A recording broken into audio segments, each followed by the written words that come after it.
माँ अन्नपूर्णा माता का महाव्रत मार्गशीर्ष मास के कृष्ण पक्ष पंचमी से प्रारंभ होता है और मार्गशीर्ष शुक्ल षष्ठी को समाप्त होता है। यह उत्तमोत्तम व्रत 17 दिनों का होता है और कई भक्त 21 दिन तक भी पालन करते हैं। एक समय की बात है, काशी निवासी धनंजय की पत्नी का नाम सुलक्षणा था। उसे अन्य सब सुख प्राप्त थे, केवल निर्धनता ही उसके दुख का एकमात्र कारण थी। ये दुख उसे हर समय सताता रहता था। एक दिन सुलक्षणा पति से बोली, स्वामी आप कुछ उद्यम करो तो काम चले, इस प्रकार कब तक काम चलेगा। सुलक्षणा की बात धनंजय के मन में बैठ गई और वो उसी दिन विश्वनाथ शंकर जी को प्रसन्न करने के लिए बैठ गया और कहने लगा, हे देवाधिदेव विश्वेश्वर, मुझे पूजा पाठ कुछ आता नहीं है, केवल आपके भरोसे बैठा हूँ। इतनी विनती करके वह 2-3 दिन भूखा प्यासा बैठा रहा। ये देखकर भगवान शंकर ने उसके कान में अन्नपूर्णा अन्नपूर्णा अन्नपूर्णा इस प्रकार 3 बार कहा।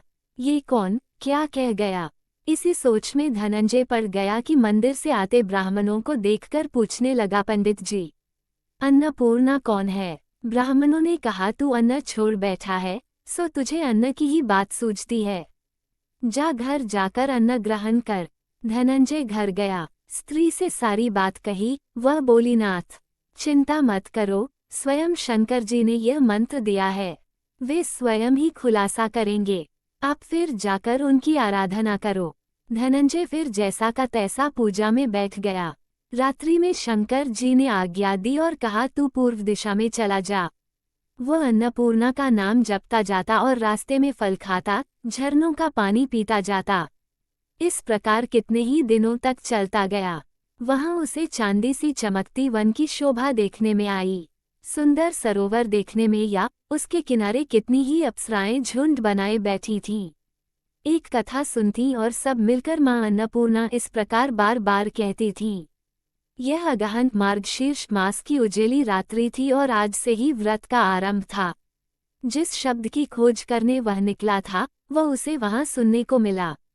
धनंजय ने उनके पास जाकर पूछा, हे देवियों, आप ये क्या करती हो? उन सब ने कहा, हम सब मां अन्नपूर्णा का व्रत करती हैं। धनंजय ने पूछा, व्रत पूजा करने से क्या होता है? ये किसी ने किया भी है, इसे कब किया जाए, कैसा व्रत है में और कैसी विधि है, मुझसे भी विस्तार से बतलाओ। वे कहने लगी, इस व्रत को सब कोई कर सकते हैं। 21 दिन तक के लिए 21 गांठ का सूत लेना चाहिए। 21 दिन यदि न बने तो एक दिन उपवास करें, ये भी न बने तो केवल कथा सुनकर प्रसाद लें। निराहार रहकर कथा कहें, कथा सुनने वाला कोई न मिले तो पीपल के पत्तों को रख सुपारी या घृत कुमारी गुवार पाठ वृक्ष को सामने कर दीपक को साक्षी कर सूर्य, गाय, तुलसी या महादेव को बिना कथा सुनाए मुख में दाना न डालें। यदि भूल से कुछ पड़ जाए तो एक दिवस फिर उपवास करें।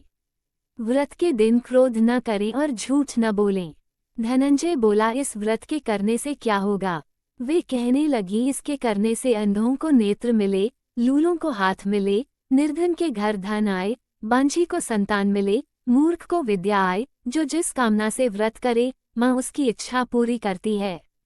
वह कहने लगा, बहनों, मेरे पास भी धन नहीं है, विद्या नहीं है, कुछ भी तो नहीं है, मैं तो दुखिया ब्राह्मण हूँ, मुझे इस व्रत का सूत दोगी?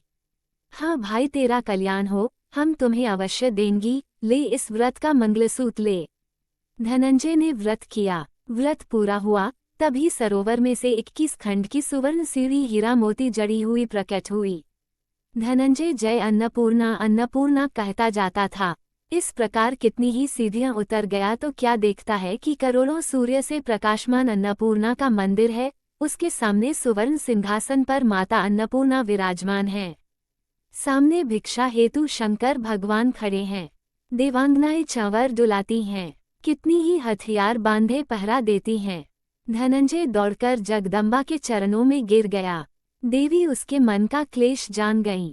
धनंजय कहने लगा, माता आप तो अंतर्यामिनी हो, आपको अपनी दशा क्या बताऊं? माता बोली, मेरा व्रत किया है, जा संसार तेरा सत्कार करेगा। माता ने धनंजय की जिह्वा पर बीज मंत्र लिख दिया। अब तो उसके रोम रोम में विद्या प्रकट हो गई। इतने में क्या देखता है कि वो काशी विश्वनाथ के मंदिर में खड़ा है। माँ का वरदान ले धनंजय घर आया। सुलक्षणा से सब बात कही।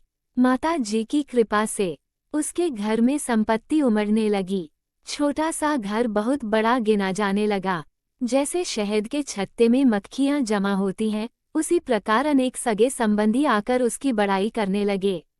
कहने लगे, इतना धन और इतना बड़ा घर, सुंदर संतान नहीं तो इस कमाई का कौन भोग करेगा। सुलक्षणा से संतान नहीं है, इसलिए तुम दूसरा विवाह करो। अनिच्छा होते हुए भी धनंजय को दूसरा विवाह करना पड़ा और सती सुलक्षणा को सौत का दुख उठाना पड़ा। इस प्रकार दिन बीतते गया। फिर अगहन मास आया। नए बंधन से बंधे पति से सुलक्षणा ने कहलाया कि हम व्रत के प्रभाव से सुखी हुए हैं, इस कारण यह व्रत छोड़ना नहीं चाहिए। यह माता जी का प्रताप है जो हम इतने संपन्न और सुखी हैं। सुलक्षणा की बात सुन धनंजय उसके यहाँ आया और व्रत में बैठ गया। नई बहू को इस व्रत की खबर नहीं थी। वह धनंजय के आने की राह देख रही थी। दिन बीतते गए और व्रत पूर्ण होने में 3 दिवस बाकी थे कि नई बहू को खबर पड़ी। उसके मन में ईर्ष्या की ज्वाला दहकने लगी थी। सुलक्षणा के घर आ पहुंची और उसने वहां भगदड़ मचा दी। वह धनंजय को अपने साथ ले गई। नए घर में धनंजय को थोड़ी देर के लिए निद्रा ने आ दबाया। इसी समय नई बहू ने उसका व्रत का सूत तोड़कर आग में फेंक दिया। अब तो माताजी का कोप जाग गया। घर में अकस्मात आग लग गई, सब कुछ जलकर खाक हो गया। सुलक्षणा जान गई और पति को फिर अपने घर ले आई। नई बहू रूठकर पिता के घर जा बैठी। पति को परमेश्वर मानने वाली सुलक्षणा बोली, नाथ, घबराना नहीं, माता जी की कृपा अलौकिक है। पुत्र कुपुत्र हो जाता है पर माता कुमाता नहीं होती। अब आप श्रद्धा और भक्ति से आराधना शुरू करो, वे जरूर हमारा कल्याण करेगी। धनंजय फिर माता के पीछे पड़ गया। फिर वही सरोवर सीढ़ी प्रकट हुई, उसमें मां अन्नपूर्णा कहकर वह उतर गया। वहां जा माता जी के चरणों में रुदन करने लगा। माता प्रसन्न हो बोली, यह मेरी स्वर्ण की मूर्ति ले, उसकी पूजा करना, तू फिर सुखी हो जाएगा। जा, तुझे मेरा आशीर्वाद है। तेरी स्त्री सुलक्षणा ने श्रद्धा से मेरा व्रत किया है, उसे मैंने पुत्र दिया है। धनंजय ने आंखें खोली तो खुद को काशी विश्वनाथ के मंदिर में खड़ा पाया। वहां से फिर उसी प्रकार घर को आया। इधर सुलक्षणा के दिन चढ़े और महीने पूरे होते ही पुत्र का जन्म हुआ। गांव में आश्चर्य की लहर दौड़ गई।